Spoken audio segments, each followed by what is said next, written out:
Welcome to the XFO Intelligence Podcast. We're in the midst of one of the largest and fastest capital reallocations in history.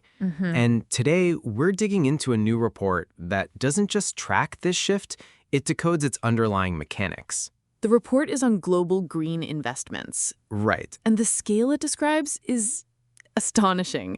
We've crossed $6 trillion in cumulative sustainable debt. Wow. More pointedly, 2024 saw $2 trillion invested in clean energy. That's double the capital that went into fossil fuels. Yeah. This is no longer a fringe movement, it's the mainstream. Exactly.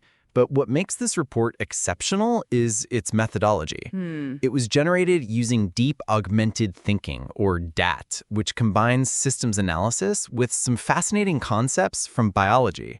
So beyond the big numbers, what is the DAT analysis telling us about the market's structure? It's telling us the market is dynamic but highly fragmented. Okay. For instance, in the first half of 2025, the EU saw a 63% surge in green investment, Okay. thanks to policy certainty in offshore wind. Right. Meanwhile, policy shifts in the U.S. led to a 36% decline. It just shows how sensitive capital is to the political environment. And this isn't just a story about wind and solar anymore, is it? No, not at all. The definition of green investment itself is expanding. Profoundly. Digital infrastructure, specifically the data center industry, is now a key focus. But it's running into power availability constraints, a major new challenge. Yeah. And we're seeing nature-based solutions become the #1 investment theme for family offices, who the report identifies as these increasingly influential players because of their flexibility and long-term focus. This is where the DAT method offers its most powerful insights. Okay. The report talks about fractal patterns. That's a concept from mathematics, not finance. Yeah. Can you break that down for us? Think of a coastline on a Right. map. That jagged, complex pattern you see from a satellite is repeated if you zoom into a single mile or even a single foot of shore. Okay. The report finds the same is true for green investing. Wow. The core tension between financial return and environmental impact, it exists for a single startup, for an entire market like the EU, and for the global economy. The pattern is the same at every single scale. Which means a solution that works at one level might offer clues for solving it at another. Exactly. That's a powerful idea. But the insight that really stood out to me was the one derived from slime mold. It Yes. sounds bizarre, but the strategic implication is brilliant. It is the core of the report's strategic recommendation. A slime mold has no central brain, No brain. yet it finds the most efficient pathways to food by sending out a network of feelers and reinforcing only the successful ones. Great. The DAT model shows the optimal investment portfolio behaves the same way. It's about adaptive resilience. You allocate a portion of your portfolio, say 15 to 20%, as the report suggests, to explore emerging technologies. Many will fail, but the ones that succeed, the feelers that find food, are reinforced with more capital.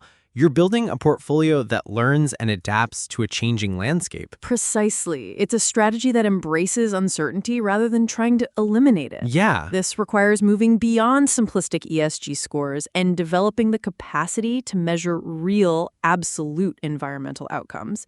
It's about understanding the system's dynamics, not just ticking a box. The report is clear, however, that significant barriers remain. Oh, absolutely. Greenwashing is still cited as a concern by nearly 70% of investors, and we have very real physical bottlenecks. I mean, transmission lines just can't keep up with renewable energy generation, and that leads to waste. These challenges are the next frontier. The report frames them not as stop signs, but as the next wave of opportunity.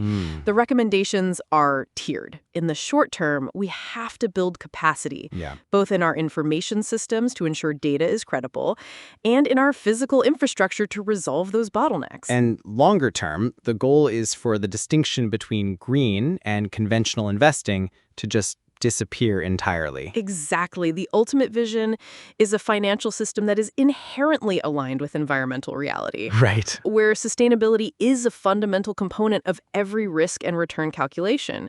This report provides a sophisticated roadmap for how to get there. And for the family offices in our audience, its message is clear. The future of intelligent investment lies in understanding and adapting to complex systems, not oversimplifying them. Yeah.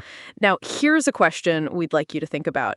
If the most resilient strategies are adaptive and exploratory, like a slime mold, what percentage of your own portfolio is truly dedicated to exploring? Yeah. And how do you decide when to reinforce a successful pathway versus when to keep searching?